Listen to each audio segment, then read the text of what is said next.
Muchas gracias. Hoy comenzamos una nueva serie de estudios sobre la muerte de nuestro Señor Jesucristo y las últimas 7 palabras que Él dijo en la cruz, sus 7 últimas expresiones. Pero antes de comenzar con la palabra de Dios, acerquémonos al Señor en oración. Amado Padre, nos detenemos para agradecerte por nuestro querido Salvador, el Señor Jesucristo, también por tu Santo Espíritu, el único que escribió la palabra y que la enseña. Y oramos para que hoy el ministerio de la palabra de Dios que sale en cada estación radial sea muy eficaz en los corazones de los oyentes. Padre, si alguna persona que nos escucha no conoce aún al Señor Jesucristo, que este sea su día oportuno, su día de salvación. Y oramos también por tus queridos hijos que nos escuchan, para que este programa sea de edificación, instrucción, ayuda, consejo y guía, oh Dios. Ministra nuestras necesidades espirituales. Te agradecemos por nuestra familia radial, nuestros amigos. Especialmente te agradecemos por aquellos que están desanimados y por los ancianos que tienen este recurso. Les podemos ministrar. Y oramos para que reciban bendición de Dios a través de este programa. Dios, fortaléceles y suple sus necesidades espirituales en este momento. Te lo rogamos en el precioso nombre del Señor Jesús. Amén. Alguien dijo en cierta oportunidad que el lenguaje es el adorno del pensamiento, y yo creo que es así, es verdad, que podemos conocer la manera en que un hombre piensa por la manera que se expresa con sus palabras. El Señor Jesús dijo, de la abundancia del corazón habla la boca. Lo leemos en Mateo 12:34. En el Antiguo Testamento leemos en Eclesiastés capítulo 3, desde el 1 al 7 podemos leer, pero leemos allí un texto que dice, todo tiene su tiempo, tiempo de callar, tiempo de hablar. Qué triste y trágico ha sido y aún es con nosotros, débiles mortales, que hayamos hecho tanto daño con las palabras. Demasiado frecuentemente, cuando el silencio tendría que haber sido oro, hemos desplegado nuestra ignorancia hablando. Pero hubo un hombre en la historia humana que fue perfecto en todas sus palabras y en sus obras. Ese hombre no fue otro sino el Señor Jesucristo. En una ocasión, los principales sacerdotes y fariseos allí judíos enviaron soldados para arrestarlo, pero aquellos soldados regresaron sin él. Y esto fue lo que dijeron, lo leemos allí en el Evangelio de Juan, capítulo 7, versículo 46. Ningún hombre ha hablado como éste. Y ellos, en vez de arrestarlo, ellos fueron cautivados por la forma en que él hablaba. El hablar de Cristo era como el de ningún otro hombre. Él, y solo él pudo decir en Juan 6:63, las palabras que yo os he hablado son espíritu y son vida. Diferente a nuestras lenguas, la suya nunca fue injusta, ni maligna, ni llena de veneno mortal. Él desplegaba en sus palabras aquella suprema autoridad y completa revelación de Dios el Padre, cuando dijo en Mateo 24:35, el cielo y la tierra pasarán, pero mis palabras no pasarán. Bien, comenzamos aquí un estudio sobre las últimas 7 palabras o expresiones que nuestro Señor dijo cuando estaba en la cruz, crucificado. Fueron 7, ni más ni menos. Ahora, sabemos que 7 es el número que significa completo o perfecto para Dios. Por ejemplo, hay 7 días de la semana. El octavo día automáticamente se convierte en el primero de una nueva semana. Hay 7 notas musicales en la escala musical, la octava se convierte automáticamente en una nueva, en la primera.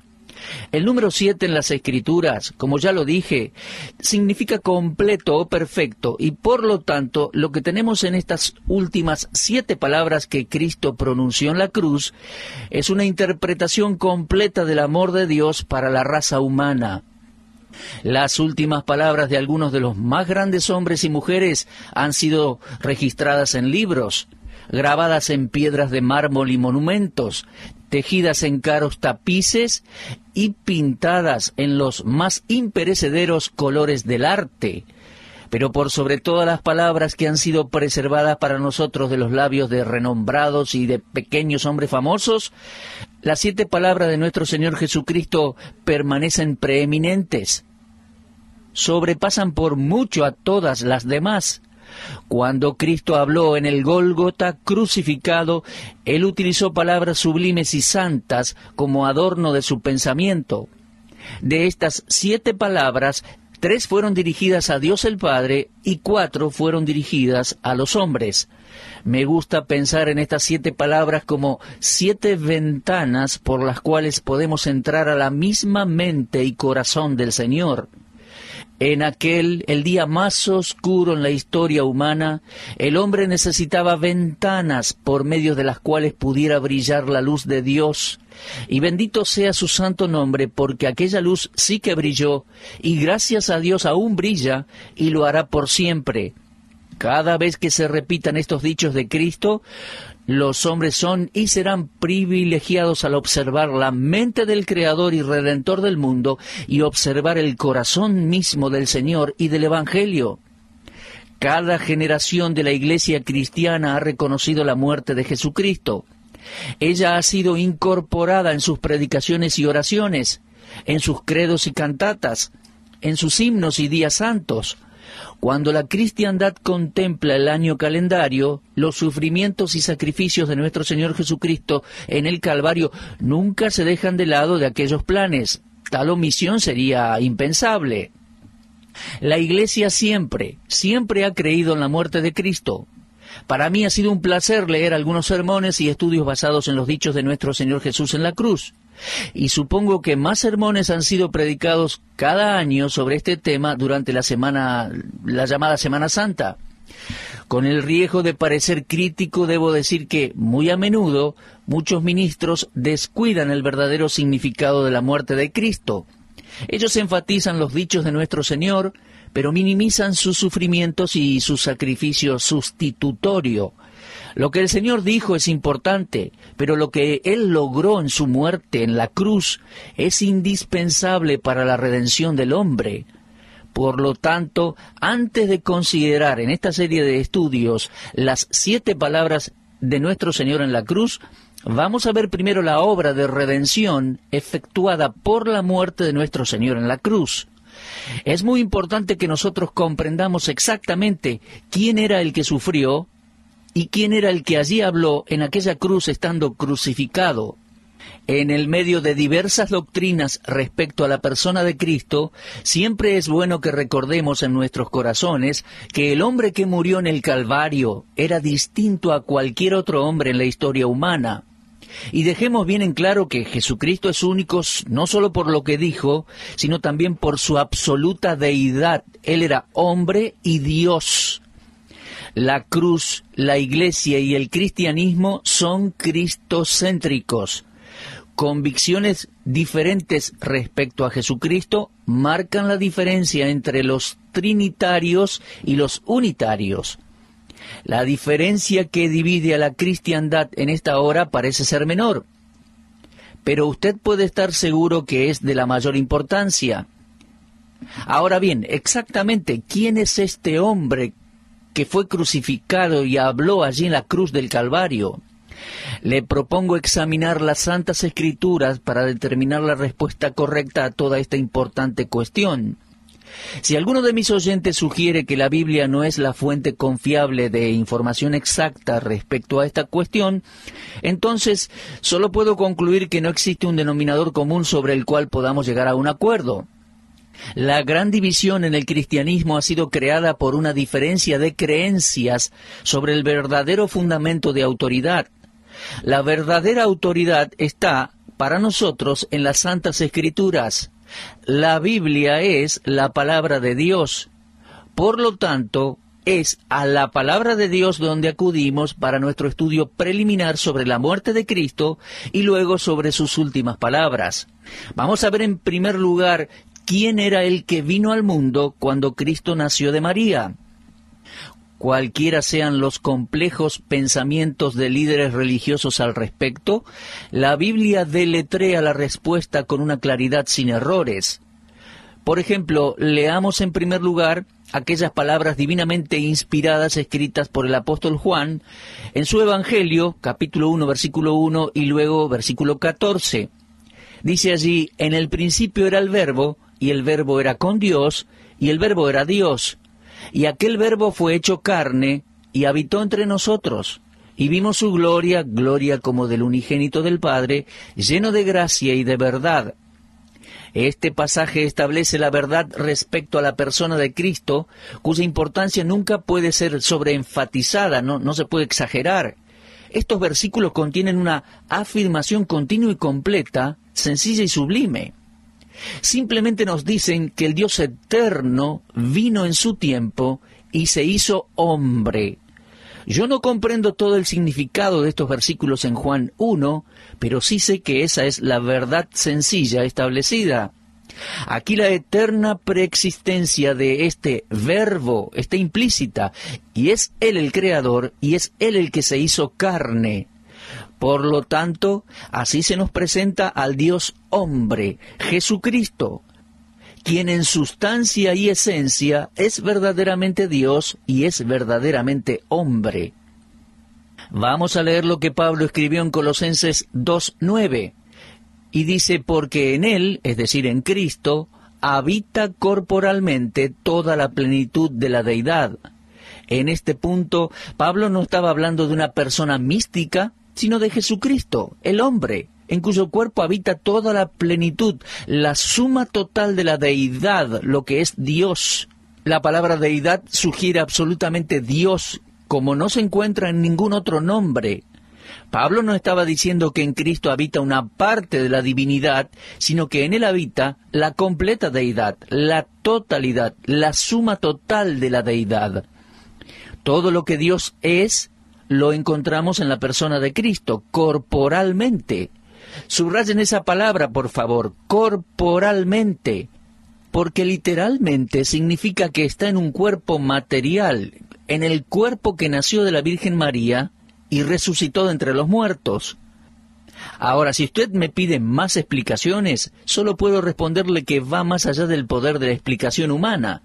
La Biblia dice en 1 de Timoteo 3:16, indiscutiblemente grande es el misterio de la piedad. Dios fue manifestado en carne. Aquí se asegura la preexistencia, la encarnación de la deidad. Jesucristo es tanto Dios como hombre. Él es el Dios hombre y en ningún momento durante su vida en la tierra Él fue menos que Dios. Toda vez que los hombres han discutido sobre esta verdad básica y esencial, el enemigo del cristianismo ha hecho su obra.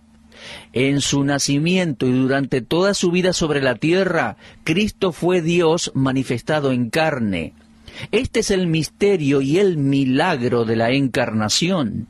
Ahora bien, consideremos ahora la muerte de este hombre, el Dios hombre, el Verbo hecho carne, el único en quien habita corporalmente la plenitud de la deidad. Dios fue manifestado en carne. Esto es lo que el texto dice. ¿Era Cristo menos que Dios en su muerte de lo que fue en su nacimiento y vida terrenal? Bueno, la Biblia tiene la respuesta. Leemos en 2 de Corintios 5, 18 y 19, todo esto proviene de Dios, quien nos ha reconciliado consigo mismo por Cristo y nos dio el ministerio de la reconciliación, que Dios estaba en Cristo reconciliando consigo al mundo, no tomándoles en cuenta a los hombres sus pecados, y nos encargó a nosotros la palabra de la reconciliación. Mire, el sentido de este pasaje es simplemente este, que cuando Dios efectuó la reconciliación por medio de la muerte de Cristo, Dios estaba en Cristo en su muerte. Así como lo fue en su nacimiento virginal, Cristo es el verdadero Emmanuel, lo cual significa Dios con nosotros. Cuando Dios hizo sacrificio por los pecados del mundo por la muerte de su Hijo, Él estaba en Cristo. En ningún momento Cristo dejó de lado su verdadera esencia, en ningún momento Él fue menos que Dios. Y cuando Él regrese, lo hará como el gran Dios y Salvador Jesucristo, que se dio a sí mismo por nosotros para redimirnos, como leemos en Tito, capítulo 2, versículos 13 y 14. Sí, mi amigo, Cristo fue el Dios hombre en su nacimiento, en su vida, en su muerte y en su resurrección. Él está hoy en los cielos, y cuando Él regrese, será el mismo Dios hombre. Si Dios no se hubiese sacrificado por los pecados del mundo, no habría reconciliación entre Dios y el pecador. La muerte de la segunda persona de la Trinidad no fue la de un hombre común. Lo podemos leer en Hechos 20:28. Dice, por tanto, mirad por vosotros y por todo el rebaño en que el Espíritu Santo os ha puesto por obispos, para apacentar la iglesia del Señor, la cual Él ganó por su propia sangre.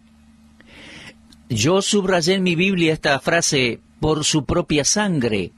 Dios comprando o ganando a la iglesia con su propia sangre. Pero en Hechos 20:28 tenemos otra de las profundas afirmaciones de la Biblia respecto al tema de la deidad y humanidad en una sola persona. La iglesia del Señor, dice allí, la cual Él ganó por su propia sangre. Ahora bien, quiero recordarle algo. Nosotros sabemos que Jesús no tuvo un padre humano, porque según Mateo 1:18, leemos allí, estando desposada María su madre con José, antes que se juntasen, se halló que había concebido del Espíritu Santo.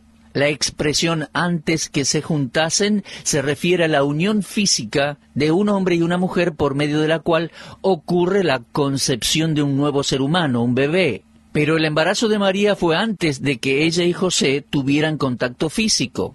Ahora, aquí surge la pregunta en la mente de un médico con respecto al origen de la sangre de Cristo. Si se necesita un padre humano para una nueva concepción, y si la vida de la carne está en la sangre, y como Jesús fue concebido en el vientre de una virgen, entonces, ¿de dónde proviene su sangre? Bueno, digamos que las palabras del doctor Lucas nos dan una respuesta parcial. No podemos saber al detalle todo esto. Ahora, el Dios que dio la sangre al primer hombre, Adán, y aquel hombre no nació de mujer, ¿se acuerdan? Dios lo creó.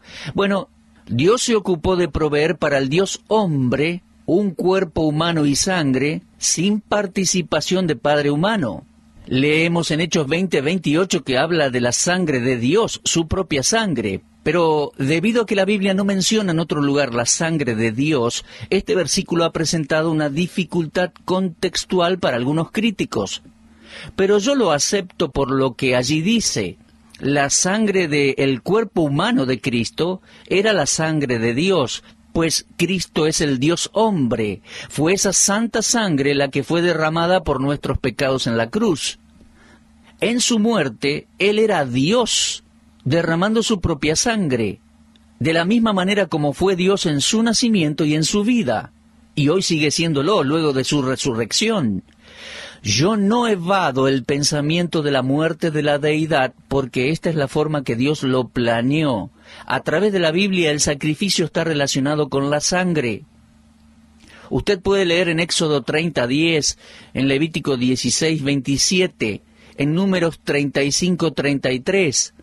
Cada vez que la expiación del pecado está presente, es siempre por medio de la sangre, y cada vez que la sangre es derramada, ya sea en el Antiguo como en el Nuevo Testamento, esencialmente significa muerte. Ahora, recuerde 4 conceptos, por favor. Romanos 5:9 dice que por medio de la sangre de Cristo nosotros somos justificados. En primer lugar, Romanos 5:9. En segundo lugar, por la sangre de Cristo somos redimidos y perdonados, dice Efesios 1:7. Por la sangre de Cristo hemos sido lavados de nuestros pecados. En tercer lugar, dice Primera de Juan 1:7. Y en cuarto lugar, por la sangre de Cristo hemos sido limpiados de nuestros pecados, lo dice Apocalipsis 1:5. Sí, mi amigo, la sangre derramada en la cruz del Calvario era la sangre de Dios hecho hombre, que salía de un cuerpo preparado especialmente para el propósito de morir, a fin de que el pecador pudiese tener vida, ser salvo. Amigos míos, Dios es Dios justo, no puede tolerar el pecado. Por lo tanto, para justificar lo que es impío, Él mismo vino en la persona de Jesucristo para morir en lugar del pecador, como un sustituto. Amigos míos, Dios estaba en aquella cruz. Todo lo que el ojo humano haya visto de Dios está en Dios el Hijo, Y si Dios se manifestó en Jesucristo, entonces Él fue visto en la cruz del Calvario. Todos los estudiantes bíblicos evangélicos estarán de acuerdo en que era absolutamente necesario que Dios se encarnara y diera su vida en rescate por la humanidad pecadora. La muerte de Cristo era prioritaria, obligatoria, tanto moral como físicamente. Él estaba obligado a morir, era su propio imperativo. La muerte de Cristo no fue un accidente ni un incidente, estaba divinamente planeada. Cristo fue el Cordero dispuesto desde antes de la fundación del mundo. Cuando Él estuvo aquí en la tierra, se refirió a su muerte preestablecida como una obligación. ¿Y por qué? Simplemente porque todo lo que un hombre pecador necesita es la muerte del Dios Hijo. Los escritores de los 4 evangelios hablan mucho de este imperativo divino. Leemos en Mateo 16:21, «Desde entonces comenzó Jesús a declarar a sus discípulos que le era necesario ir a Jerusalén, padecer mucho de los ancianos, de los principales sacerdotes y de los escribas, ser muerto y resucitar al tercer día». En Marcos 8:31 leemos, «Comenzó a enseñarles que le era necesario al Hijo del Hombre padecer mucho y ser desechado por los ancianos, por los principales sacerdotes y por los escribas, y ser muerto y resucitar después de 3 días». En Lucas 9:22 leemos, «Es necesario que el Hijo del Hombre padezca muchas cosas y sea desechado por los ancianos, por los principales sacerdotes, por los escribas, y que sea muerto y resucite al tercer día». En Juan 3:14 leemos que como Moisés levantó la serpiente en el desierto, así es necesario que el Hijo del Hombre sea levantado.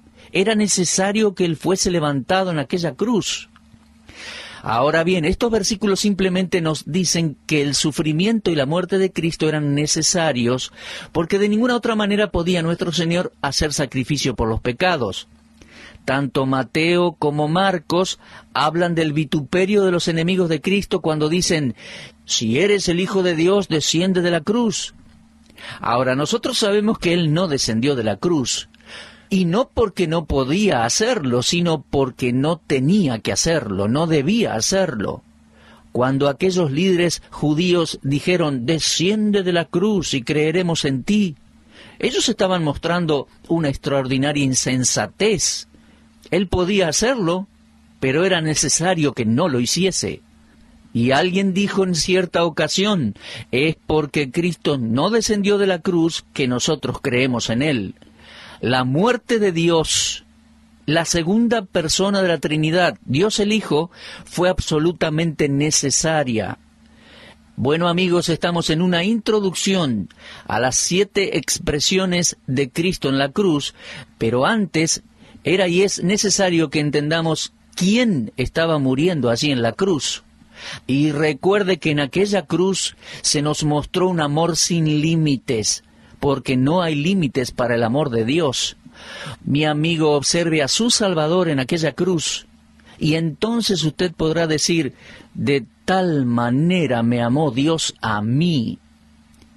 Mis queridos, en este mensaje introductorio estoy tratando simplemente de señalar la naturaleza y la necesidad de la muerte de Cristo, lo cual debemos hacer antes del estudio de las palabras de Cristo en la cruz.